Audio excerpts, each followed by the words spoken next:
guys, Rans TV here. So welcome back to my YouTube channel. So maganda yung panahon. So ito yung magandang panahon para sa motovlogging, cloudy day. So and guys, for today's video,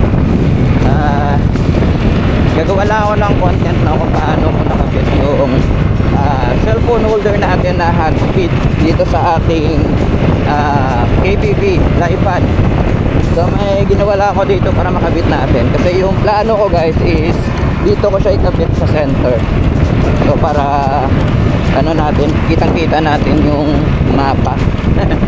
Kasi may plano kami kasi ng tropa guys na mag-ride sa Aklan ulit.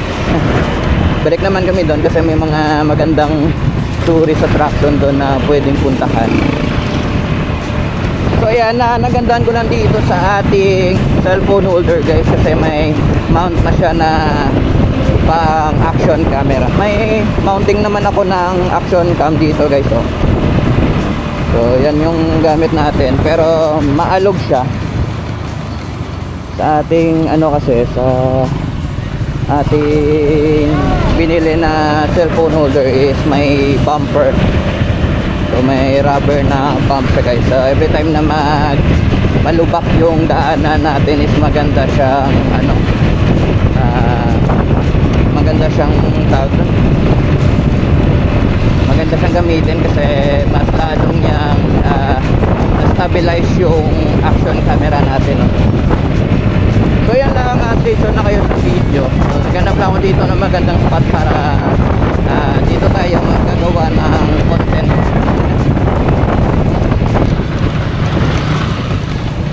Try natin check dun sa una. Pero pag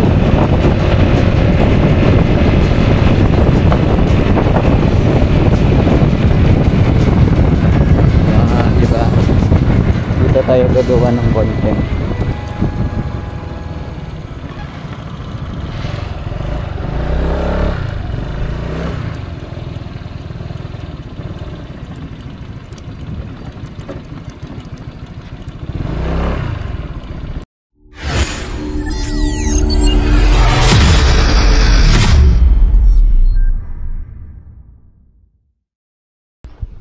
So ayan, kunin na natin yung hot speed.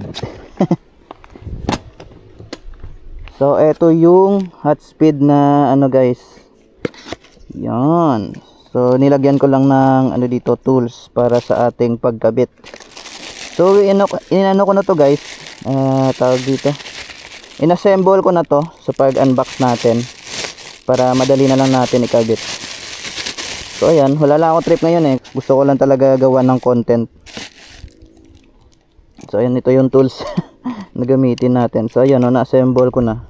So tanggalin ko lang dito. So ayan, balik lang natin. Dito, bakit nila ko pa? Ayan.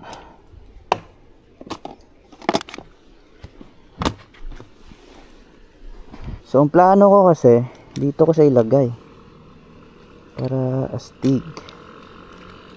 Pag ganyan. So yun, makikita nyo dito, ito yung anti-theft na features nya. Yan, pwede nyo to ilagay sa keychain. So may lalagyan dyan. So tapos ito naman yung bumper nya. So ayan, oh. Yan yung kagandahan dito guys, kasi dito nilagyan ko lang ng ano tawag dito, thread para ma-mount natin yung GoPro, kasi wala nang dito kasama sa pagbili natin. So ang kagandahan dito guys, kasi sa cellphone holder siya nakadikit yung naka-mount yung parang sa GoPro. So every time na mag-bump siya, ayun, oh. So nagkakadagdag ng stabilization sa ating action cam. So hindi siya masyadong maalog, kasi yung action cam na gamit natin is low end lang. So para ma-stabilize naman. So ito yung, tapos yung kagandahan dito sa bullhead nya is parang ano siya, parang may bilog-bilog dyan, no? Para sa grip, para makapit. So, tapos dito naman kayo mag-a-adjust para sa kung gaano kalaki yung width ng ano nyo, cellphone nyo. Dito nyo yun, ano. Kaya may baon tayo ditong screwdriver. At saka ito. Para naman dito sa ating nut. Ayan o. So yun lang naman. So simulan na natin ang pagkabit. So yung plano ko dito guys is ito dyan. Lagay ko lang dito para easy access na. So tanggalin muna natin to kasi ipalit natin dito sa kabila. So palitin lang natin para may space dito, no?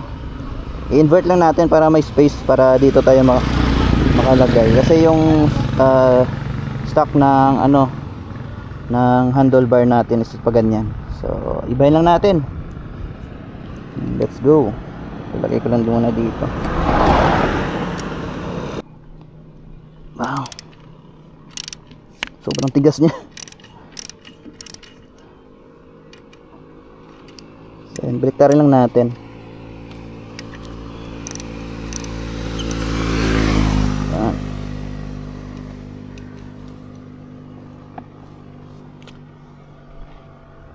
So madali lang naman siya tanggalin. So kung gandaan dito, stainless siya.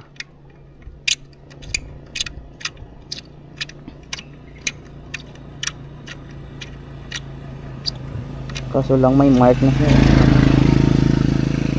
Pero matatanggal pa to. So yan yung gawin natin. Baliktarin lang. Easy.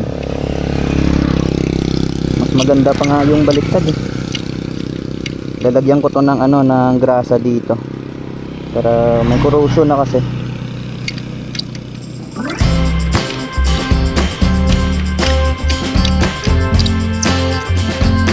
Ganon din yung gagawin nyo dito sa kabila.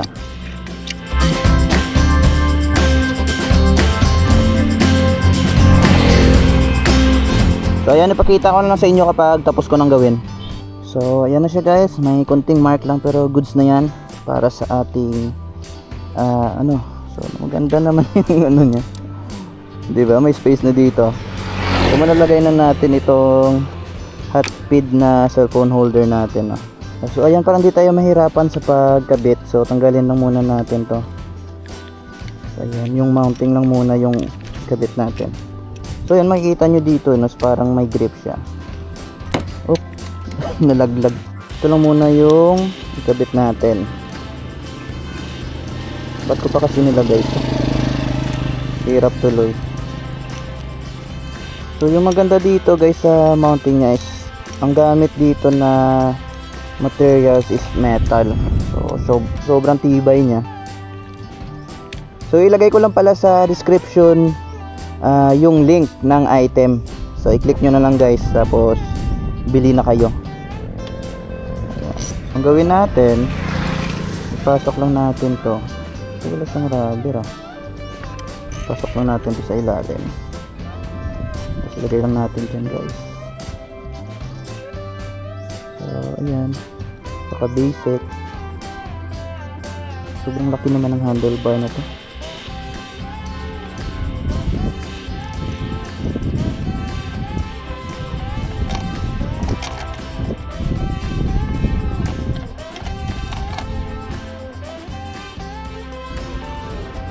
Ayan.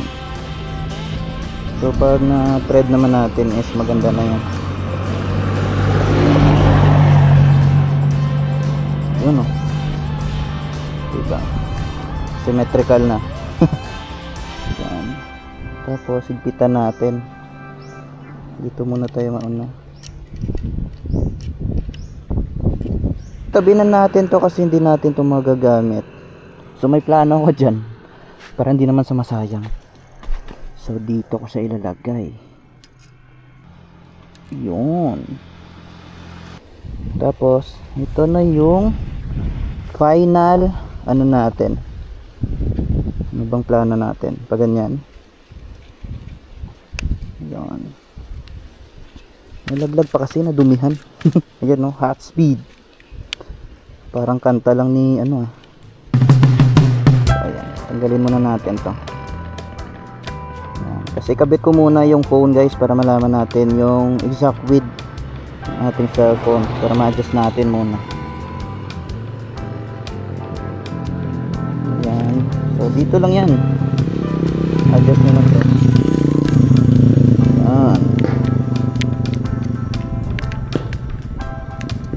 Isang thread lang para ma-move nyo. Hindi mo naman yung tatanggalin eh. Isang thread lang. Yan. Dapat kasi balance eh.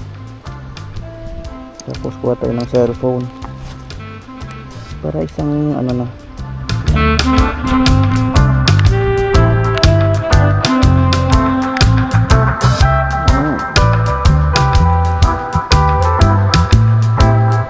Tapos i-press lang natin. Yan, kapag alam nyo na lapat na, press nyo lang dito sa back. Perfect.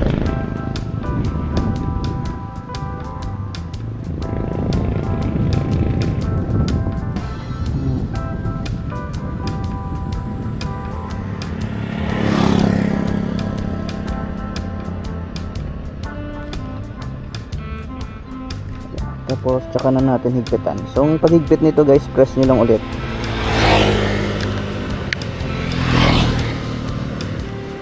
Ganun din sa kabila para balance. And then, huwag masyadong higpit guys ha, kasi support lang naman to eh. So pag natanggal natin, so easy to access lang siya. Ito basic. So tsaka na natin ilagay.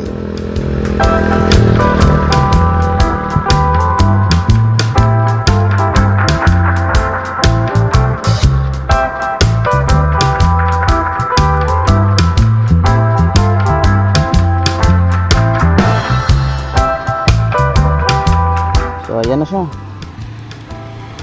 Diba? Napakaangas.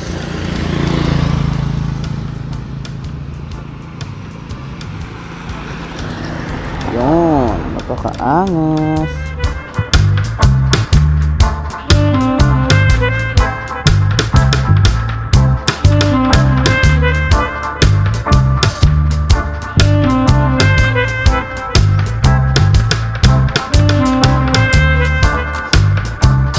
So easy na mag ano ng map natin. So may bumper na siya. Ayan. Di ba nakaba basic na? So yun lang.